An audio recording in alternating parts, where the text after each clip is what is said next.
Hello everybody, today we have another VRayforC4D 1.8 tutorial, and in this tutorial we're going to talk about the new multi-shader.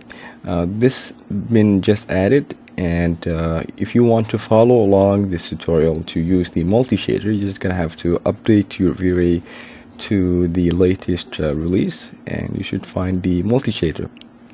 Now, what is the multi-shader? It's a really interesting new shader. It allows you to use a number of different textures or shaders and apply them to different objects using the IDs. You can also do that with the material IDs, but in this tutorial we're just gonna have to stick with the object IDs because they are basically very simple and easy to use. So what we have here is a very basic trees, and I have used the same texture with slight variations in color to add them basically into these 3 or 4 different objects. Okay, so let's take a look at the multi-shader. Now there are 2 steps you're just gonna have to take before you set up your multi-shader and make it work correctly. And the first step is actually to add a layered shader. So I'm gonna just disable my first setup here, and I'm gonna enable the second diffuse layer, and I have to add first of all a V-Ray shader. So from there I'm gonna go and select a layered shader or a layer, and here there's an essential step you're gonna have to make, which is to enable this on option and set this alpha to 1. Okay, now from here we're just gonna have to add our multi-shader in this texture slot here. Okay, so let's add a VRay shader, and let's select a multi-shader. Okay, there it is.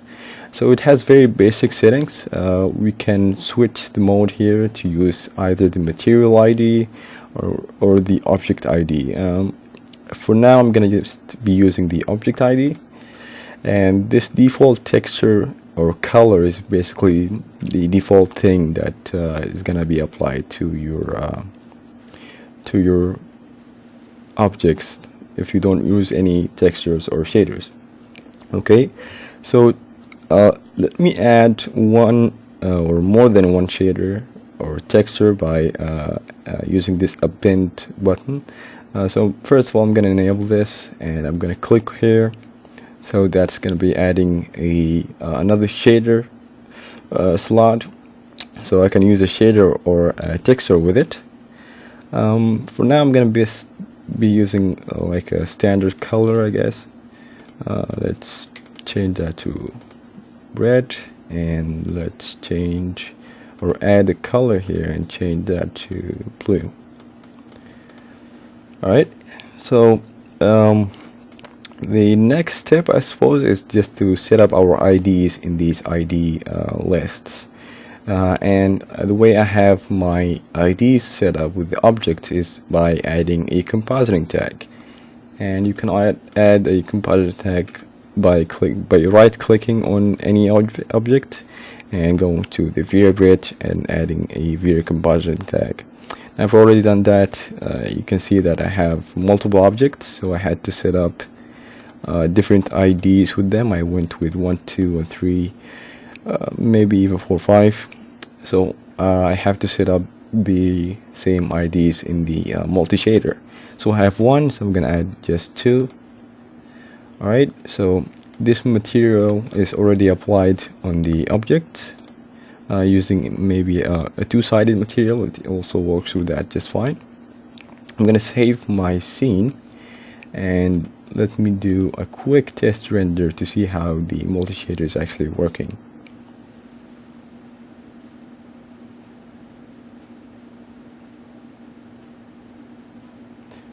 Right, so from the light cache I can see that we have the blue shader, which has actually been applied to this object because it was assigned the same ID to it. The blue one is probably off camera here, so I'm sure it was applied to it as well. So If I select it, yes, it's off camera, so let me just change that to maybe 3. Hopefully it's something we're looking at.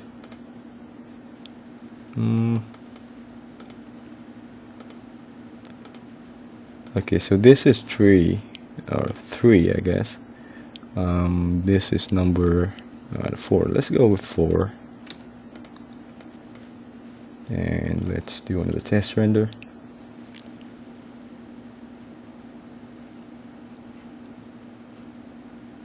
So you can see here the same ID was applied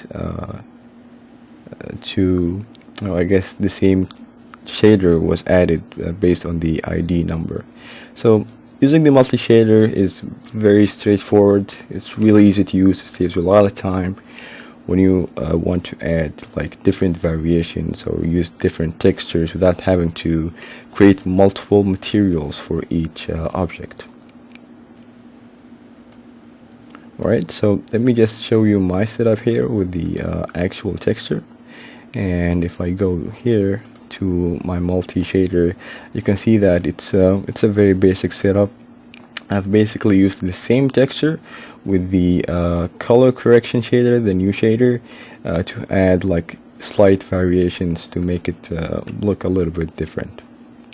Right, so this has been Joseph, and if you have any comments or you want to discuss the multi-shader furthermore, please leave a comment on the Vimeo video or leave a comment in the blog, and thank you for watching.